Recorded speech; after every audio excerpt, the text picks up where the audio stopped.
Chief of Army Staff, Lieutenant General Taoreed Lagbaja, yesterday spoke to President Bola Tinubu and seized the opportunity to brief him on his health status, contrary to the swirling death rumor. The president, according to a source at the defense headquarters, was excited to hear the voice of his army chief and prayed for his quick recovery.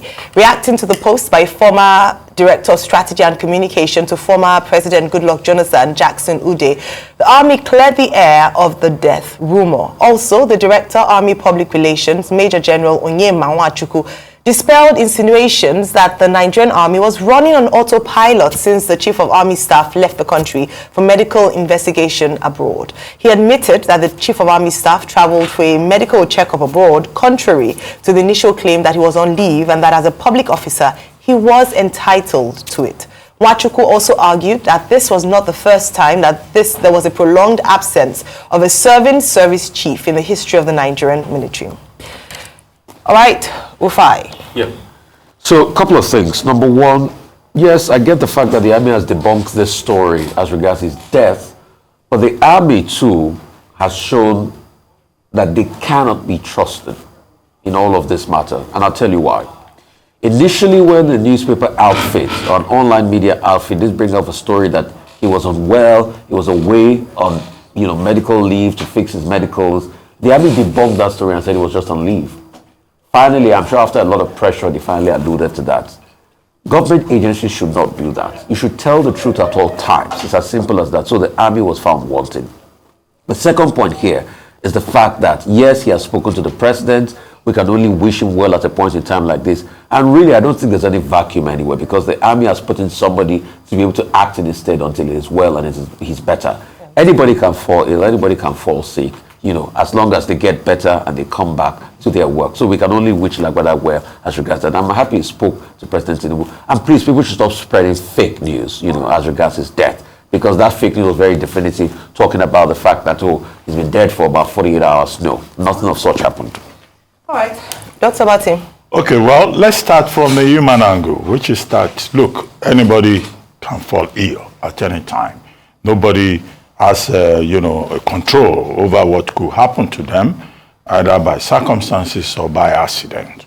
And so our primary objective, our primary concern should be to say that General Taoreed Lagbaja, Chief of Army Staff, that we wish him speedy recovery, even if whatever the ailment may be, and he's seeking help to recover. Whether it's called medical vacation or whatever, he has a responsibility to remain on his feet, to be able to serve his country and to serve also his family and to achieve his own personal objectives. Now, we've been complaining, on this program about trial by media, that, journalists, media houses, online in-laws and relatives and nosy parks, engaging.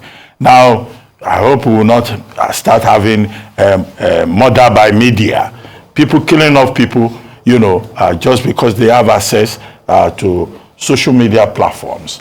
And I think in that regard, it was important that a clarification was offered yesterday that the announcement of General Taoreed Lagbaja's death was simply fake news.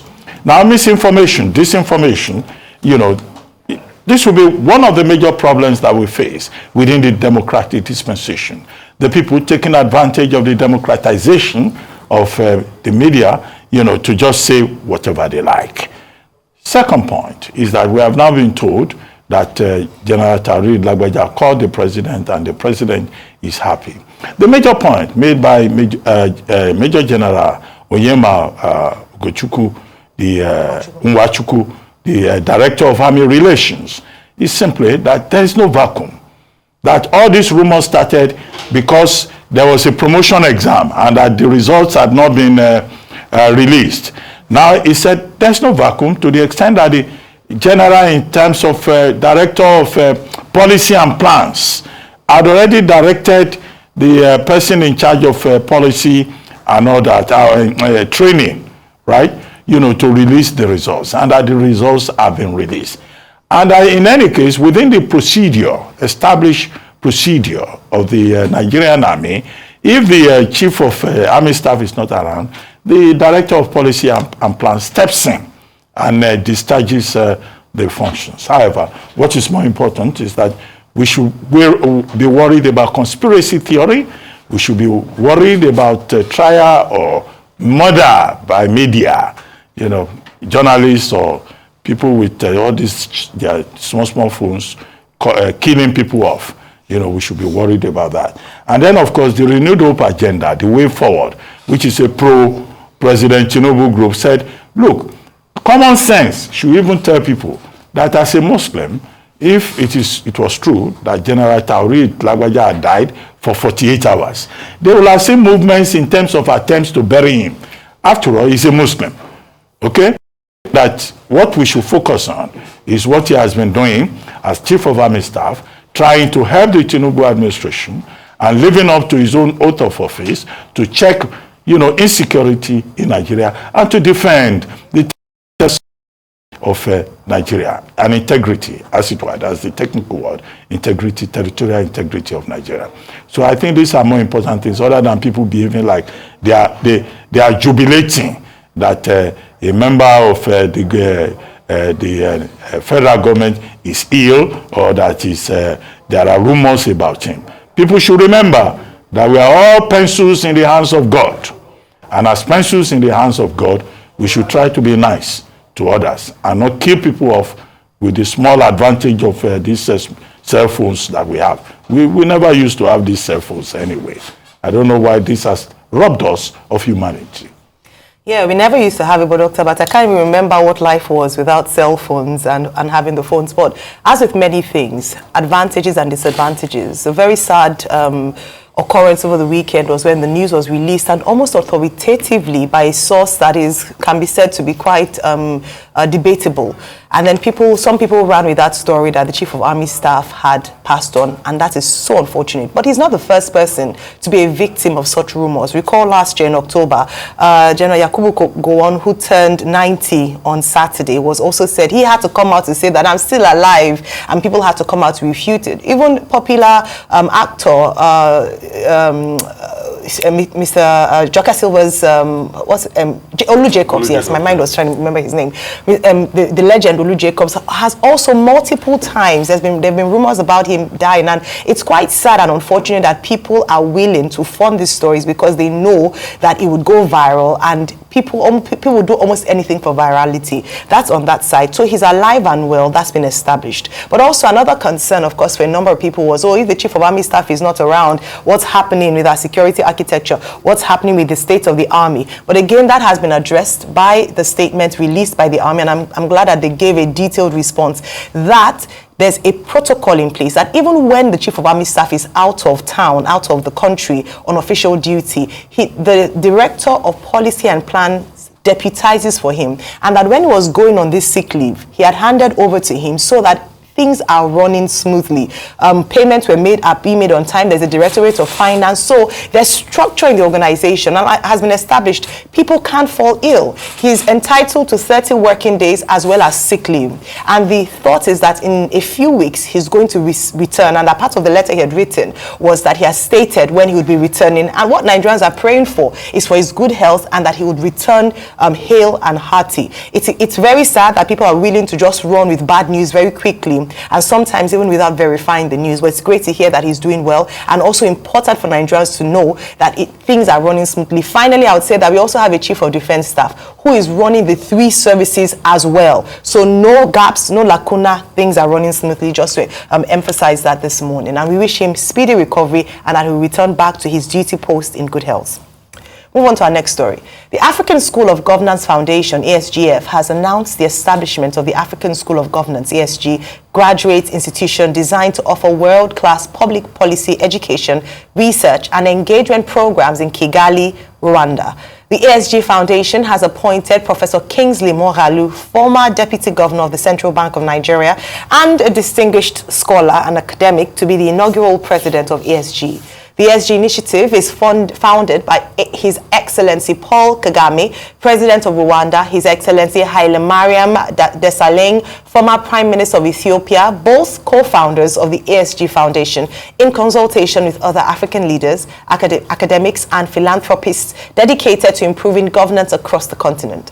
The ASG aims to address the continent's pressing governance challenges by equipping emerging leaders with the mindsets, skills, and knowledge required for effective leadership in Africa's future. The initiative brings together visionaries committed to creating a sustainable governance model rooted in African realities. ASG will be led by esteemed independent governing board members chaired by Mactar Diop, Managing Director of the International Finance Corporation, IFC, and former Minister of Finance and Economy of Senegal, and including Donald Kaberuka, former President of the African Development Bank, Heya Giljik, Professor at the University of Carthage, Kishore Mabubani, former Dean of the Lee Kuan Yew School of Public Policy at the National University of Singapore, and Francis Gatari, CEO of the Rwanda Development Board. The African School of Governance will be a hub for nurturing purpose-driven leaders equipped to tackle the continent's greatest challenges and opportunities, combining Africa's uniqueness with international best practices. Congratulations. I love that it is establishing the institution has, with the context, African realities, especially when it comes to governance. We've talked about this. We've tried to analyze democracy on the African continent, leadership on the African continent. So it's great to see another organization or institution like this being established. We're fine. I mean, it's very apt at a time where most of the gains we made in the 1990s are beginning to fizzle away. In the 1990s, a couple of African countries started returning to democratic government, which was away from the coups we had. In fact, between 1958 to about 1990, you had well over 100 coups all over the African continent. And the 1990s, marked a new beginning, But most of those gains we made, we have started falling back on those gains. And what's the conversation? The conversation is on the need for governance. And it has to be said that a school of government will be able to drive the conversation. And somebody very worthy to lead that is Mr. Moghalu himself, because he's written a lot of pieces as regards governance, the future of this country. Ran for president at some point, had some very exhilarating ideas. But I don't just want us to stop at the place of just talking about governance. Yeah. But I also see a synergy across board with institutions. Recently I was on a board where we had a think tank for Mr. Kaide Fayemi's Amandla Institute, where you have people drive these conversations around the next generation. And I think that should be the essence. And we can just only hope for this. All right, let's hope for the best for this. Dr. Okay, I would just like to congratulate Kingsley Moghalu, who has shown, a lot of talent, a lot of genius, a lot of innovativeness from being an author, from working in the international community. And now he has shown up again as the president of the new African School of Governance with headquarters in Rwanda. And this, ASG is going to partner with the Lee Kuan Yew Institute in Singapore. I'm talking about Kingsley Moghalu because, he was in politics in Nigeria, and he was deputy governor of the central bank. I always tell people who go into politics that, look, you must have a second address. Politics is not a career. But a lot of people go into politics and they end their career there because they have nowhere else to go. I think the importance of this story, for me, is the capacity of Kingsley Moghalu to reinvent himself and to now dedicate himself to a project that is very important for Africa. Well, congratulations, Kingsley Moghalu, and there's no doubt that he has the intellectual heft to provide the leadership that is required. Properly educated, and he writes well, he speaks well, unlike so many people that I know. That's by the way. Congratulations, Kingsley. All right, congratulations, Professor Kingsley Moghalu, Nigerians' own. And I must say that because this is Pan-African, and I listed out earlier the people who would make up the board and the leadership of this institution. And they come very well experienced, hefty pedigree, politically, leadership-wise. And so it's great to see this initiative. And this is something that African leaders, especially people who have held positions of trust for a considerable length of time, should do in terms of giving back. the solution to Africa's problem must come from Africa itself, and this is part of it. If you've highlighted challenges around governance and leadership, it's great to see people who've held those positions come out to want to fix those problems. And so we're looking forward to a brighter future for the African continent. It's still part of this conversation around the continent must stand as one. We must work together for the progress and the prosperity of Africa as a continent. So congratulations, and we're hoping that they would definitely do well with the trust that's been given to them on this occasion.